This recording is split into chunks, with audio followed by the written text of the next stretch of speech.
Hey, it's Tom. It's July 9th. Happy Tuesday.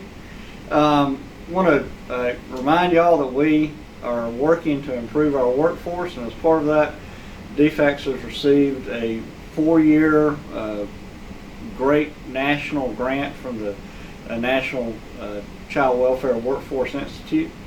And we're going to be working for over the next 4 years to improve our culture, to improve our ability to lead at all levels of the organization, to improve our organizational climate.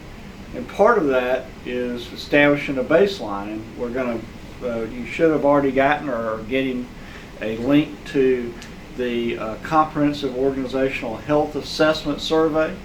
I think it's going out to all employees in child welfare. And I want to encourage all of y'all to fill that survey out. It's voluntary, but it will certainly help us know where we need to focus our efforts to improve your ability to get your work done and also to enjoy the workplace more.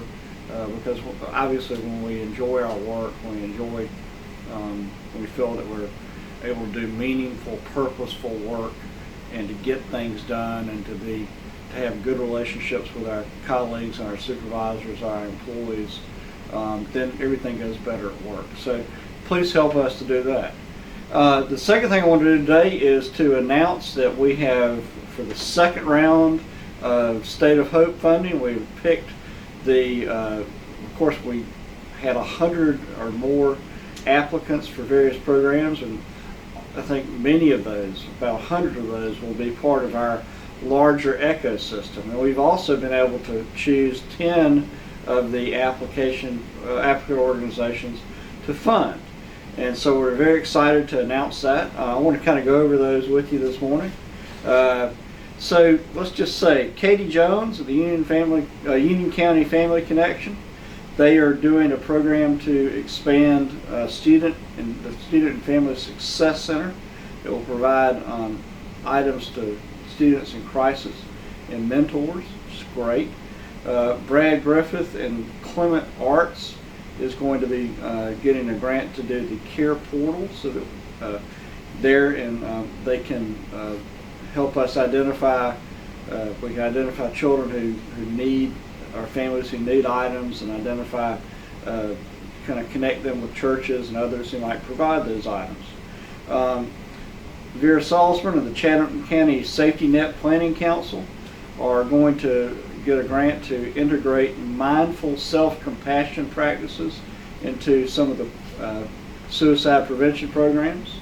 The Georgia Campaign for Adolescent Power and Potential, or GCAP, will be getting a grant to develop and distribute a parent's toolkit to help parents talk about difficult issues such as sexual education, the issue of consent, healthy relationships, STDs, and the like. In CIS, or Communities and Schools of Troup County, we'll get a grant to provide a site coordinator for children in foster care to help us improve educational outcomes for those youth. Ashley Allen and Must Ministries is going to get a grant to do a school food pantry in their area. Anna Bearden and Chosen for Life will be getting a grant to equip and educate churches and communities to care for vulnerable children. George Brown, Heroes in Action, will be getting a grant to do an intergenerational child sex abuse prevention project for Gwinnett and DeKalb counties. Wellroot Family Services is going to get a grant to create a family advocacy network that trains and supports church and community partners to provide support to foster and birth parents. And Joy Bora of the Auburn Avenue Coalition, they'll be getting a grant to connect 30 parents and their kids from the community to support like a coaching and support team. And so that's the kind of great work that we're doing, not ourselves, but in partnership with these organizations.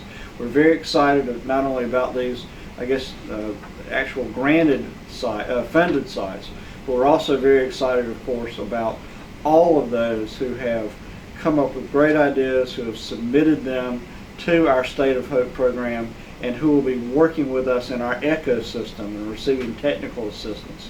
And in the fall, we're going to have a big sort of a summit for all of our State of Hope sites, both the ones from round one and the ones from round two. So that'll put us up to about, I think, 150 some odd State of Hope sites around the state, including, of course, the ones that have been funded, as well as those that are part of our ecosystem. These guys, of course, will be doing more of a, I guess a little bit of information release about exactly what they're doing. But it's great to see the staff in our organization really actively connecting with individuals and groups from all across the state and putting those local ideas and those local organizational dreams and making them reality and putting them into action. Because that's the way we get things done in the state, folks. It's not about the state doing something or the private sector doing it all, or the church or the secular government. It's all about all of us working together as a community to help children in the state. I hope you all have a great week, and I will see y'all in a couple of weeks. Actually, I'm heading off on vacation for the summer, so we'll see you in 2 weeks. Thanks.